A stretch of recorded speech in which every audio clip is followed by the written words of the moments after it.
एवढंच सांगतो त्याच्यामध्ये की जे काही डीप स्टेट आहे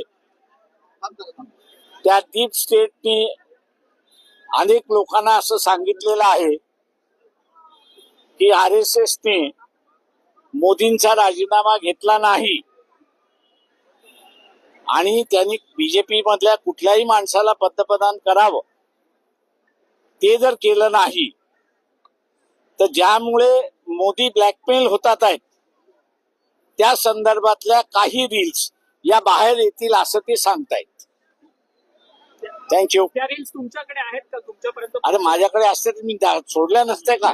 नाही, परंतु ज्या पद्धतीनं भाजप पक्ष बहुमत घेऊन सत्तेत आलेला आहे ते भाजपच्या नेत्यांना आव्हान देता तुम्ही मोहन भागवत यांनी कारवाई करावी, यांनी मोदींच्या बाजूला हटवावं असं म्हणता. हो, कारण मोदीनं RSSनीच मोदींना पंतप्रधान केलेलं आहे, त्याच्यामुळे हटवण्याची जबाबदारी त्यांचीच आहे. परंतु कारवाई होईल असं वाटतं का? पण त्यांना बाजूला केलं जाईल असं स्वतः राहुल गांधी हे देखील ज्यावेळेस लोकसभेमध्ये बोलायला प्रयत्न करत होते त्यावेळेस त्यांना बोलून देखील दिलेलं नाही ना विरोधी पक्ष नेत्यांना. ते मी असं म्हणेन त्यांना तिथे बोलायला दिलं नाही तर आम्ही इथे निमंत्रण दिलं होतं, लोकांमध्ये बोलायचं होतं त्यांनी. परंतु त्यांनी लोकांमध्ये येऊन जर बोलले तर मोदींना काढा किंवा नका काढू. ऑक्टोबर पर्यंत लोकसभेच्या निवडणुका राहुल गांधी लावू शकतो अशी परिस्थिती आहे. परंतु विरोधी पक्ष उदासीन आहे का रस्त्यावरची लढाई लढण्यामध्ये प्रामुख्याने? आता त्यांनी खुलासा त्यांचा करावा, मी काय सांगू शकत नाही.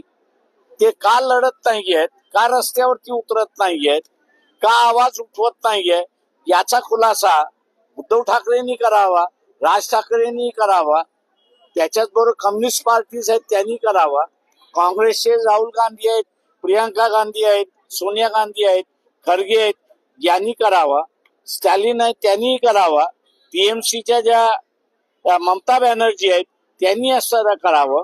आणि सगळ्यात मोठं जे आहे ते दोन पार्टीज, एक म्हणजे नितीश कुमार आणि दुसरं असणारे चंद्रबाबू नायडू, यांनी ऍटलिस्ट मोदींना विचारावं की तुझं नाव इथपर्यंतच आहे का, ह्याच्या पुढे पण आहे. भारताचे हवाई अड्डे हे कुठेतरी अमेरिकेच्या ताब्यात देण्यासाठीचं षडयंत्र सुरू आहे असा देखील दावा तुम्ही केलेला आहे. मी दावा नाही केलाय, मी असं विचारलेलं आहे की उद्या हे जर युद्ध वाढलं तर तुम्ही असणारा भारताचे हवाई अड्डे आणि आर्मी, का त्याच्यामध्ये डिफेन्स हा सुद्धा इश्यू आहे, तर तुम्ही असणारा आर्मी सुद्धा लँड करणार आहात का? आणि एअरपोर्ट जे आहेत ते इराणवरती हल्ला करण्यासाठी तुम्ही देणार आहात का? याचा खुलासा गव्हर्नमेंटनी केला पाहिजे. खामेनींच्या मुक्तीबद्दल अजून देखील पंतप्रधान नरेंद्र मोदी यांनी कोणतंच वक्तव्य केलेलं नाही, शोकही व्यक्त केलेला नाही. म्हणजे ज्या इराणने एवढी वर्ष भारताला काश्मीर मिळाला पाहिजे, भारताचाच काश्मीर आहे अशी ज्यांनी भूमिका घेतली, त्यांच्या एका खोमिनी सारख्या असणाऱ्या सर्वोच्च नेता हा ज्यावेळेस युद्धामध्ये मारला जातो त्याच्या संदर्भातला शोक संदेश सुद्धा सोशल मीडियावरती म्हणा किंवा इतर कुठल्या मीडियावरती पंतप्रधान देऊ शकत नाही. ही सगळ्यात मोठी शोकांतिका असं मी त्या ठिकाणी म्हणतोय. लेवल ऑफ मुस्लिम हेट्रेड ही किती आहे ही याच्यातूनच दिसते. पंतप्रधान नरेंद्र मोदी ज्यावेळेस शेवटी इस्रायलच्या दौऱ्यात गेलेले होते त्यावेळेस त्यांनी फादरलँडचा उल्लेख त्यांनी केलेला आहे. खरं तर इस्रायलने भारताला कुठेतरी या सगळ्या संदर्भात अडकवलंय का या युद्धजन्य परिस्थितीत? आता इस्टीन हा असणारा जोसेफ एस्टीन हा पहिल्यांदा ज्यू आहे. जेफ्री एस्टीन हा जो आहे हा ज्यू आहे. आपल्या शहरातील ताज्या घडामोडी पाहण्यासाठी रणनीती टाइम्सला सबस्क्राईब करा आणि बेल बटन प्रेस करा. लाईक आणि शेअर करा.